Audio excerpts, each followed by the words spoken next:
Ново повеќе наменско игралиште со површина од околу 1300 квадратни метри за жителите на Иванковци. Истото е еден од започнатите проекти кои се реализираат во ова населено место.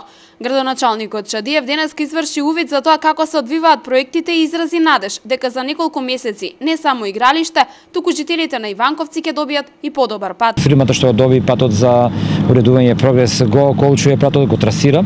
Потоа да разгледаме каде ќе се одвива проектот што е предвиден, односно што се обезбедени средства и тендерската постапка е при крај околу средувањето на центарот на центарот на селото и секако да направам увид во ова што е веќе започнато, што се гради, тоа е повеќе наменското игралиште кое што се изведува во ова населено место. Средствата за уредување на внатрешноста на Иванковци општината ги обезбеди преку програмата за рурален развој. Чадиев денеска потенцираше дека во скоро време ќе започнат да се реконструираат улиците, проект кој чини околу 5 милиони денари. Имаме добиено грант, односно проект преку агенцијата, имаме изготвено тендерска цела документација, завршена е постапката, сега ги очекуваме, го знаеме кој е изведувачот, сега ги очекуваме само роковите да завршат и прибавувањето на документацијата за сите неопходни дозволи. Тоа ќе биде готово во рок од 10 на 15 дена и одмah ќе почнеме со изведувачот да ја завршиме, да отпочнеме и да завршиме и ова постапка која ќе се одвива неколку месеци, нели, со оглед на тоа дека имаме доста пространство за средување. Тоа значи дека ќе средиме центарот на ова населено место комплетно. Жителите на Иванковци го изразија своето задоволство од започнатите проекти. Велат дека патот им е приоритет, но и останатите активности ќе придонесат за подобрување на условите за живот. Благодарни сме на градоначалникот за овој проект за повеќе наменско игралиште и за уредување на селото. Веќе гледаме дека и патот. Мислам дека најнеопходното нешто ни беше патот, меѓутоа и повеќе наменското игралиште за помладиве. Досега немавме такво нешто, значи еве и самите гледате тоа што го имавме. Не е сочувано, значи така имавме потреба од повеќе наменско игралиште, значи реконструкцијата на патот до Иванковци започна пред известен период. Чадиев вели дека по завршувањето на околчувањето ќе продолжат реконструктивните активности на патот.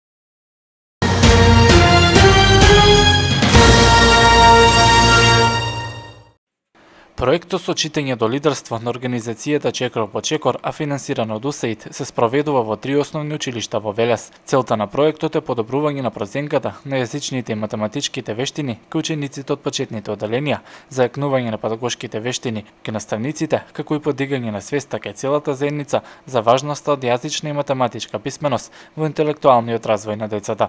Имаме и голем број на активности во самата и во училишната заедница, но и во пошироката заедница. Една таква активност имаме денес тука во училиштето Васил Главинов, а подоцна и во Джинот, каде што нашиот читачки караван ги посетува основните училишта одбрани за учество во проектот и меѓутоа не сме сами, не е само тимот на проектот, туку со нас имаме и познати звезди од областа на културата, уметноста, спортот. Денес со нас се пеачката Кристина Арнаудова и актерката Амернис Нокшичи, кои што заедно учат математика и читаат со дечињата од почетните оделенија. Активностите со познатите личности од областа на културата, музиката и спортот се одлично прифатени кај учениците, велат од Чекор по Чекор и од основното училиште Васил Главинов, каде денеска караванот гостуваше, очекуваат бенефит од вклученоста во овој проект. Секој проект е бенефит на некој начин, затоа што одека, еве видовте и самите денес, значи вклучени се заедниците, значи ова се реализираше во проектот меѓуетничката интеграција. Јас би го нарекла сега како една сценска изведба каде што учениците повеќе учат, нели, низ пример, низ практични работи. Ете, вклучени се родители, ученици, наставници. Значи целта се е да се поткрене свеста за описменувањето кај учениците. Значи полесно до изразувањето и читањето на мајчиниот јазик и математичките способности кај децата. Значи низ игри, низ разни вежби, говори, изрази, читање и така. Проектот се спроведува на албански и македонски јазик. Неговата пилот фаза започна во септември минатата година со 20 училишта, а сега се веќе вклучени вкупно 60 училишта од целата земја и ќе се спроведува до ноември 2015 година.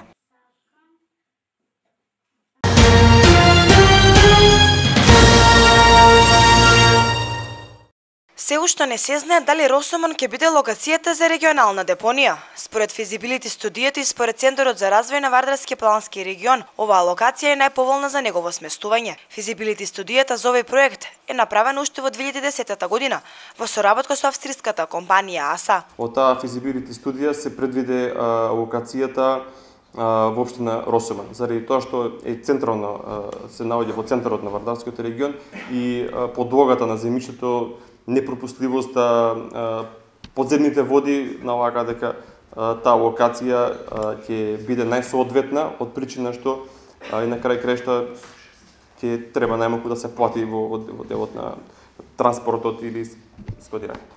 Иако во физибилити студијата Росомон е неповолната локација за изградба на депонијата, сепак од Вардарскиот регион не добивме конечен одговор. Центарот за развој на Вардарски плански регион, покрај со австриската компанија АСА, соработува и со Министерството за животна средина. Пред еден месец на седница на Совет, што се одржи во општина Кавадраци, општините склучија спогодба за здружување, избравме претседател и формиравме тело. Процесот го работиме заедно со Министерството за животна средина и во фаза сме добивање финансиски средства од третата компонента ИПА за изработка на регионален план. Тој регионален план ќе ја потврди или ќе ја каже точната локација и кои чекориќа треба да се преземат во иднина. Заради тоа што имаме 8 региони, но тој регионален план што ќе се изготвува и за Вардарскиот регион и за сите други региони може да каже дека ќе има потреба да се формираат 3 регионални депонии, 4 регионални депонии, 5 регионални депонии на целата територија на Република Македонија. На почетокот на овој проект, тогашниот претседател на Вардарски плански регион Горан Петров изјавил дека покрај тоа што физибилити студијата е од големо значење, сепак за успешна реализација на проектот и изградбата на регионалната депонија, потребно е да се вклучат и граѓаните, со што ќе мораат да научат да го селектираат отпадот. Изработката на проектот Вардарскиот регион го чини околу 3 милиони евра. Средствата за проектот се од Светската банка, но во финансирањето учествуваат и општините од регионот.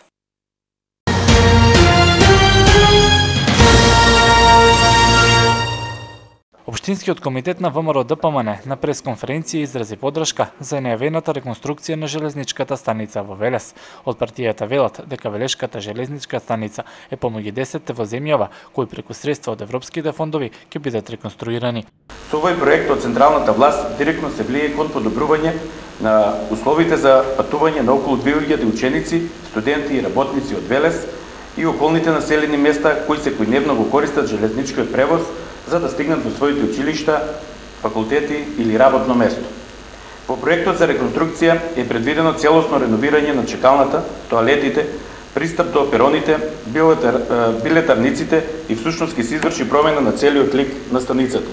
Од страна на општината ќе се реконструира пристапниот пат до железничката станица и кружниот тек, а истата ќе биде целосно осветлена и премена со нова урбана опрема како клупи и корпи за отпадоци. Од Општинскиот комитет на ВМРО ДПМН од Велес покрај ова изрази и поддршка за владината одлука за набавка на 6 нови патнички локомотиви и нови патнички вагони за превоз на 1200 патници, како и набавка на 150 товарни вагони.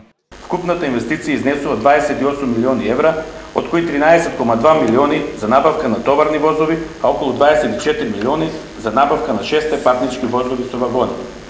Во текот на месец март годинава се планира да се склучи договор со компанија која би ги произвела и доставила 6 нови композиции за околу 18 месеци, додека до крајот на месец јули во земјава ќе пристигнат новите 75 товарни вагони од планираните 150. Со оваа мерка ќе се замени околу 60% од возниот парк на патничкиот железнички сообраќај во Македонија и за прв пат по повеќе од 35 години се врши набавка на нови вагони и локомотиви. Од Општинскиот комитет на владачката партија нема информација кога треба да започне реконструкцијата на железничката станица во Велес, но очекуваат тоа да биде пред набавката на новите патнички локомотиви и вагони.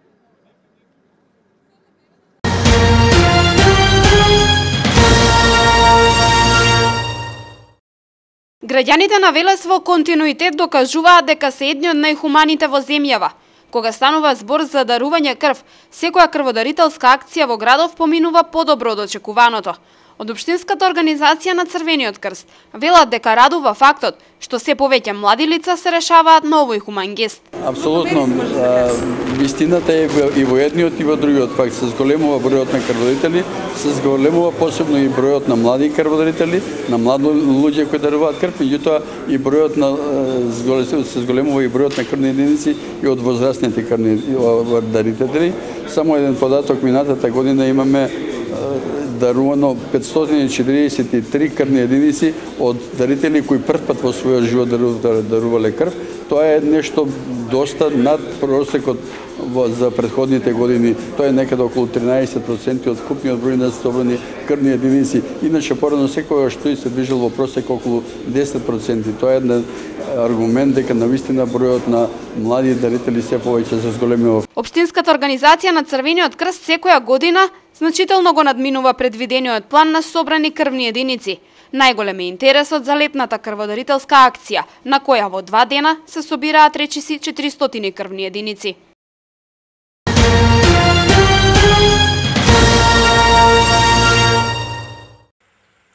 Акцијска контрола за почитување на одредбите од Законот за заштита од пушење извршиле екипи од секторот за внатрешни работи Велес, заедно со инспектори од управата за јавни приходи во повеќе угостителски објекти во градов. При контролата констатирани се 5 прекршока од физички лица по Закон за заштита од пушење. Изготвени се и 5 записника за констатиран прекршок и против истите ќе бидат поднесени барања за поведување прекршочна постапка од надлежниот суд. Инаку акцијата СВР Велес ја спровела вчера во време од 19 часот до 23 часот.